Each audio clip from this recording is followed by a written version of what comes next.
All right, hi everybody. We're going to be looking at integrals for functions of two variables, f of x, y. So to motivate this discussion or this lecture, I want to remind you, what we did when we had a function of one variable. So y equals like f of x. Okay, if we were to graph out y equals f of x, maybe it looks like this. Okay. And if we're interested in finding the area between a and b, the idea is that we would, so this is known as the integral, right? We are going to integrate from a to b of f of x dx. And the idea is that if we were to break this up into a bunch of little blocks and raise these up to, let's do the midpoints, something like that. You break it up into a sum of these areas of these rectangles, but then you take the limit as the width of these rectangles gets smaller and smaller. We're going to take the same principle and apply it to the area or the volume under a surface. Okay, so say we have this function of x and y, so z equals f of xy, and we're interested in finding the area or the volume, say, over this square that goes from 0 to 2 and 0 to 2. Okay, so we want to find the volume. So this is going to look something like, something like this volume. This is like the cross section that we want to find the volume of. Now the idea is just as we would kind of think of it like taking the limit of the sum of a bunch of volumes of boxes. All right, so we're going to take this area, so we can kind of block off this area on the xy plane from 0 to 2 and 0 to 2 and make a bunch of little squares, and we can calculate the function value at the midpoint of each square, the whatever you would call that point in the middle of the square, right? And then we would get a bunch of boxes, right? Okay, so this is the idea. We have a button now. We are able to calculate the volume of these boxes. We can take the limit as we get more refined. So here's just a demonstration of what that would look like. Say as the grid, we get like, say 6, 7, 8 in this dimension. We get 13. As the limit, as we get more and more boxes in each of the dimensions, of course, the limit of this sum of volumes is going to approach the volume of the surface between the xy plane and the volume between the surface and the xy plane, right? That's the idea. So I'll write out the math of it and we'll see what that looks like. So the double integral of the function f over this rectangle R is denoted in this way, and it's going to be the limit as the maximum of these delta x's and delta y's goes to 0, basically as they all go to 0, of the sum of, so this would be like the height of the box, f of x ij star, that's like the center between xi and xj, would be like xj plus xi divided by 2, and then yij, that would be like the average between yi and yj, right? So that's the function value in the middle of the square or rectangle, the little grid rectangle, times delta aij, which is just another way of saying delta xi times delta yi. Right, that's the size of that's the area of the little grid rectangle. If that limit exists, of course, the limit might not always exist. We can simplify a little bit. If f is integrable, we can write this as the limit as m and n go to infinity of this sum I equals 1 to m, j equals 1 to n, f of xi, yi, delta a. But of course, as we do with integrals of functions of one variable, we're not going to be doing Riemann sums in practice. We're going to instead use the fundamental theorem of calculus. This is the integral that we're trying to evaluate. Now, and let's say R is the rectangle going, X goes from A to B and Y goes from C to D. All right. So if we were to fix the value of X, we could write A of X is equal to the integral from C to D of f of x, y, dy. Now, when I say A of X, now this is, A of X is a function of X because the value of X that you pick is going to fix X as a constant, and then you evaluate this f of x, y, right? That would actually just be a function of y because X is fixed, constant, right? You could evaluate that. This is, we're just defining this. This is a function of only y. And now we could actually integrate A of X over A to B, right? The integral from A to B of A of X dx, which is, if we put it all all together, this is from integral from A to B times the integral from, or not times, of integral from C to D of f of x, y, dy, dx. So you can see, hopefully you get a sense of what we're doing here. Just as with partial derivatives, we were going to be treating one variable as a constant at a time, right? We're going to be doing that with these. Then these are known as iterated integrals. Let's see an example. Okay, so let's take a look at this integral from 0 to 3 on x and 1 to 2. So maybe a little sketch is going to help us think about this a little bit, 1 to 2. So this is the area, this is the rectangle R. We're integrating this function x squared y over this. So we're going to look at this as an iterated integral, the integral from 1 to 2 of x squared y dy, and then dx out there. It's going to be helpful treating x as a constant. We can actually, you know this is a fact of integrals, you can actually pull constants outside of the integral and look at it like this. So this is the integral of the function y from 1 to 2. Remember what that is going to be? That's going to be y squared, let's see, it's 1 over 1/2 y squared from 1 to 2. That's what this is.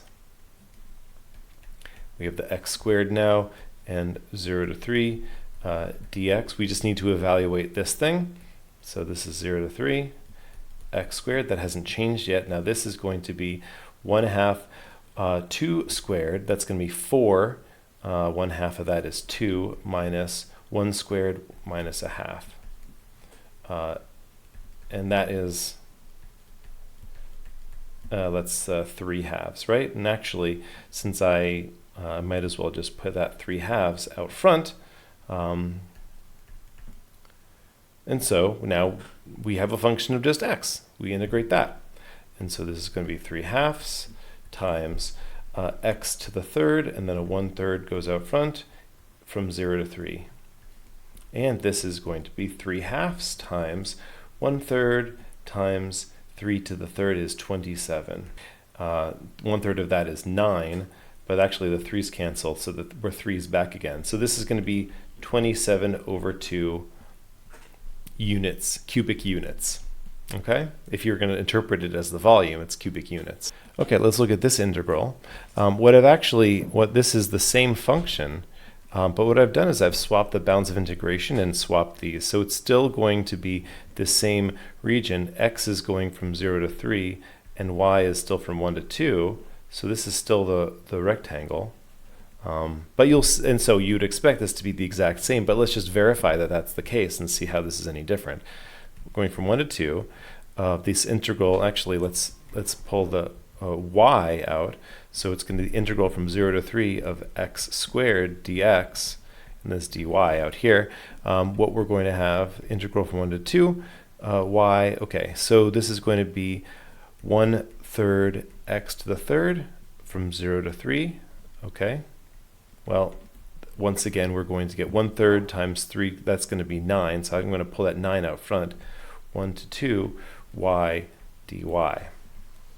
And so when we integrate this, we're going to get 1/2 y squared from 1 to 2. And this is 9 halves times, let's see, it's going to be 4 minus 1. That's a 3. That's 27 over 2. That's exactly what we had before, right? Of course.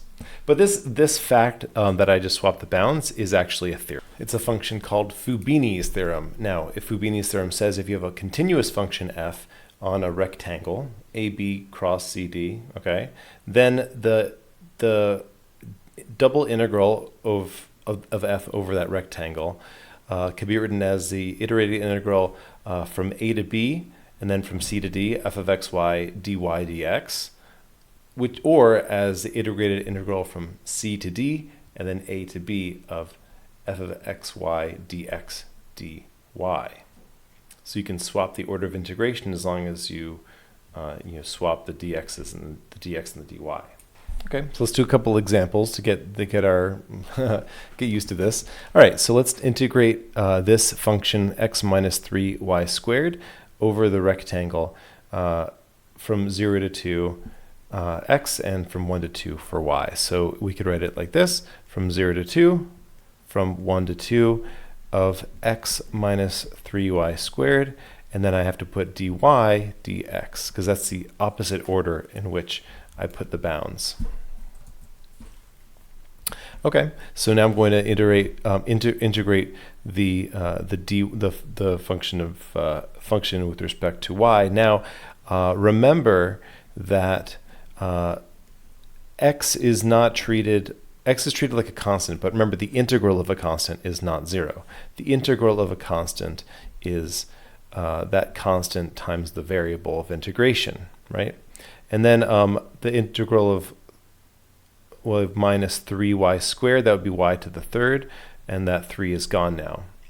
Now I'm going to go from 1 to 2, and that's going to be my y values, right? Going from 1 to 2. So this is going to be the integral.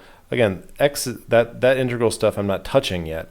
So we're going to have 2x minus 2 to the third minus, that would be x minus 1. And I should have put an x there, dx. Okay, so you can see what we got. So this is, clean this up. This is going to be 2x minus x, that's going to be x, minus 8 minus a minus 1, that's going to be minus 8, that's going to be minus 7. And so we're going to integrate that, dx. Okay, so this is going to be 1 half x squared minus 7x from 0 to 2. And we're going to just have to plug in 2, because when you plug in 0, it all goes away. We're going to have 2 to the 2 squared is a 4. 4 halves is 2 minus 14. That's negative 12. Okay, let's take a look at this one. Now we can kind of choose which variable we want to integrate with respect to first. And I'm going to say, well, we got a 0 there, and if with the 0, I'm going to. But I look at this and I realize, oh, the integral of y times the sine of xy, that's actually not so easy to do. So what I'm actually gonna flip the order of integration because maybe it's gonna be a little easier if I flip it. So let's put that out here. Integrate with respect to x first. Now the integrating this with respect to x, we're going to get. Remember the integral of the sine is the negative cosine of xy. Now if we took the derivative of negative cosine, we would get the sine, and we'd also get a y coming out. So actually this is just going to be the negative cosine of xy from 1 to 2. And then the dy is hanging out there. That's actually much easier. Because now that y is no longer hanging around loitering. And so we're going to have negative cosine of 2y plus the cosine of y. Okay? So we can actually now take care of this. This first integral will have negative the sine of 2y, but that's actually going to be a 1 half is going to be out there. Right? Because when you took a derivative of the sine of 2y, you would have a 2 coming out front. And then we'd have plus the sine of y all from 0 to pi. Okay, well, when we evaluate sine at 0, it's going to be 0. And then we evaluate sine at pi, it's going to be 0. So the whole darn thing is just a big old 0. So that's what that is. Okay, not bad. Okay, so now let's try to find the volume of this solid S that's defined as being bounded by an elliptic paraboloid, x squared plus 2y squared plus z equals 16. And the planes x equals 2, y equals 2, and the 3 coordinate planes. Now, it's going to be helpful for us to write this as z equals 16 minus x squared minus 2y squared. And then to put this in terms of the bounds, let's sketch out on the xy plane what this would look like. It's actually the square from 0 to 2, right? And then the xy plane is one of the 3 planes. So that's actually what we want. We just want to find the integral over this rectangle R. So this is going to be the integral from 0 to 2, of 16 minus x squared minus 2y squared. And then we can do either order. I don't think it's going to make much of a difference. I'll just say dy dx. So first round, so we're going to still be integrating from 0 to 2 for the dx, right? But we're going to have a 16y minus x squared y, and then minus 2/3 y to the third, going from 0 to 2. Nice thing about that is the zeros, you plug in zeros and it all goes away. So all it is plugging in a 2 in for y. It's going to be from 0 to 2. Okay, so we have 16 times 2 is 32 minus 2x squared, and then put in a 2 there. You get 2 cubed, that's an 8, times 2 is 16. It's minus 16/3. Well, let's combine this. The 32 is, in terms of thirds, that's going to be what, 96/3. So 96/3 minus 3/3. This is 0 to 2. That would be what, 96/3. That's going to be 80 over 3 minus 2x squared dx. We should put parentheses just to be really correct here. Okay, well, now we're on to x. We integrate with respect to x. We're going to get 80 over 3x minus 2/3 x to the third, and this is again from 0 to 2. And so when we just plug in 2, we're going to get 160 over 3 minus 6. That's going to be a 16/3, and that's, well, it's going to be 144 over 3, which comes out nicely to be 48. Now, if your function happens to be a product of a function of x times a function of y, this integral from, if your rectangle R is the rectangle from A to B, AB cross C to D, your integral of f of xy, which is actually integral over R of g of x times h of x dA, can be actually written as a product of 2 integrals. The integral from A to B of g of x dx times the integral from C to D of h of y dy. And I think I put the wrong thing there. Now, this can be helpful in certain circumstances. It can just simplify the matters a bit. For example, let's take a look at this. Let's find the integral over R of the function the sine of x times the cosine of y dA, where R is the rectangle from 0 to pi over 2 cross 0 to pi over 2. So as I said, this can be just written as the integral from 0 to pi over 2 of the sine of x dx times the integral from 0 to pi over 2 of the cosine of y dy. Realizing that, remembering what these functions look like, from 0 to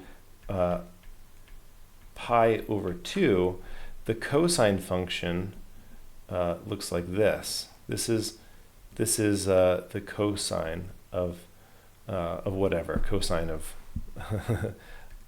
the cosine function. And this is going from 1 down to -1. When you realize that, remember the integral, the definite integral of this function over this interval, right, it's the net area. And because of the symmetry, this here is equal to 0. And so the whole darn thing is just equal to 0. Doesn't matter what the integral of the sine of x is. That's not 0, but it's 0. It's something times 0, so it's 0. So these are the tools that you have for handling integrals over rectangles.